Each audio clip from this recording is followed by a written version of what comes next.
দেখুন, পশ্চিমবঙ্গের মানুষ এটা বোঝে, অনেক সুস্থ স্বাভাবিক মানুষ বোঝে যে সবার জন্য সিঙ্গুরের মাঠটা বেছে নেওয়াটাই শিল্পায়নের বার্তা। আর সিপিএম কংগ্রেসের এই সেটিং তত্ত্ব শুনতে শুনতে মানুষ এতটাই ক্লান্ত হয়ে গেছে যে বিধানসভায় শূন্য করে দিয়েছে। আর সিপিএম কংগ্রেসকে নিয়ে পশ্চিমবঙ্গের মানুষ খুব একটা চিন্তা ভাবনা করছে না। যেখানে মুখ্যমন্ত্রী সরাসরি সংখ্যালঘু বলে তার নিজের অধিবাসীদের চিহ্নিত করে দেয়, যেখানে মুখ্যমন্ত্রী ঈদ উল ফিতরের মঞ্চ থেকে বলে দেন যে বিজেপির প্র্যাকটিসিং ধর্মটা একটা গন্ধা ধর্ম, তো সেখানে তো এই ঘটনা ঘটবেই। হুমায়ুন কবির যেদিন প্রথম বিবৃতি দিয়েছিল যে 30% হিন্দুকে কেটে যখন চাইবো ভাগীরথীতে ভাসিয়ে দেবো, তখন তো মুখ্যমন্ত্রী কোনো বিবৃতি দেননি। ফিরহাদ হাকিমের যে বিবৃতি ছিল, আমরা যারা অন্য ধর্মে জন্মগ্রহণ করেছি আমরা দুর্ভাগা, দাওয়াতে ইসলামের প্রকাশ্যে আহ্বান, মুখ্যমন্ত্রীর তো কোনো বিবৃতি ছিল না। আর এখন র্যাডিকালাইজেশন সর্বত্র চলেছে, গোটা ইউরোপ আজকে এতে আক্রান্ত। আর গত 7 বছর ধরে তো পশ্চিমবঙ্গে প্রকাশ্যে রাস্তায় দাঁড়িয়ে এ ধরনের বিবৃতি, ভারত বিদ্বেষী কথাবার্তা চলছে। এগিয়ে চলো, এগিয়ে চলো, ঝাঁপিয়ে পড়ো, ঝাঁপিয়ে পড়ো, বাংলাদেশে ঝাঁপিয়ে পড়ো, শেখ হাসিনার গলায় দড়ি টানো, শেখ হাসিনাকে ফাঁসিতে তোলো। এ গান তো 10 বছর ধরে পশ্চিমবঙ্গের বিভিন্ন জেলায়, দক্ষিণ 24 পরগনা, উত্তর 24 পরগনায় বিভিন্ন ধর্মীয় জমায়েতে চলছিল। সরকার কোনো ব্যবস্থা নিয়েছে? গতবার তো সর্ষের বীজ ছড়িয়ে এসেছিলেন, তো মানুষ তো চোখে সর্ষে ফুল দেখেছিল, গাছ দেখতে পায়নি।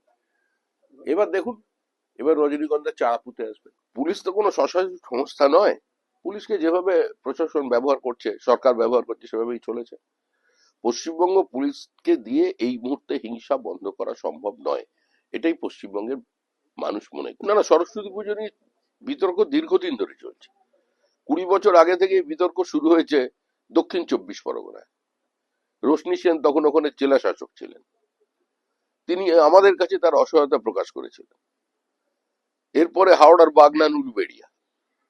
গত বছর সরস্বতী পুজোর দিন কৃষ্ণনগরের বিভিন্ন স্কুলের সামনে পোস্টার পড়েছে মূর্তি পূজা বন্ধ করো।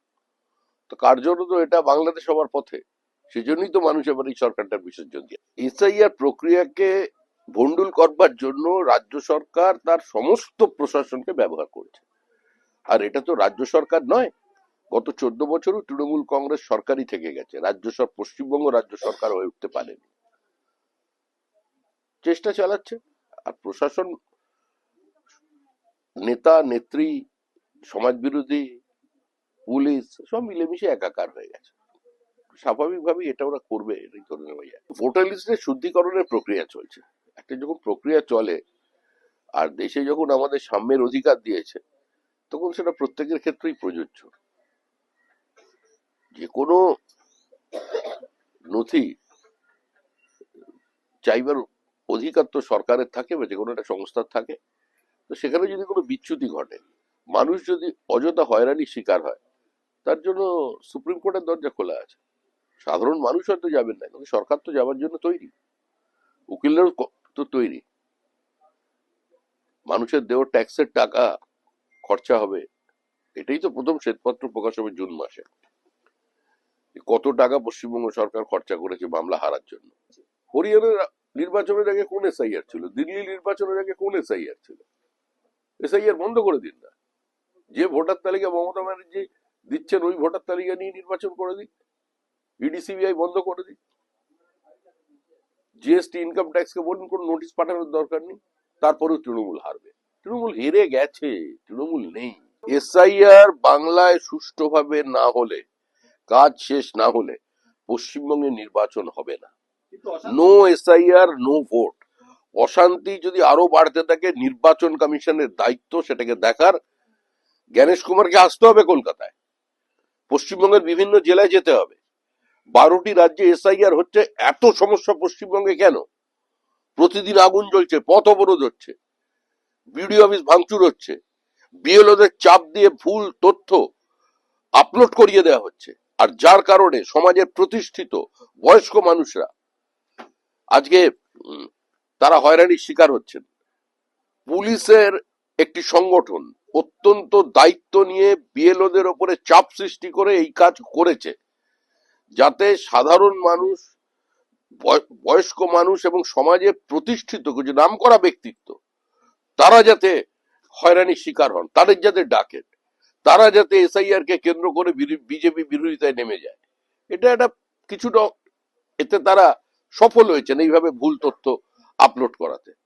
সুভাষ বোসের বাড়ির লোককে ডাকা হয়েছে, সেটা নয় হতেই পারে, কারণ একবার এর আগে সুভাষ দাকে ডাকা হয়েছিল ওই বাড়ি রিনোভেটের সময়।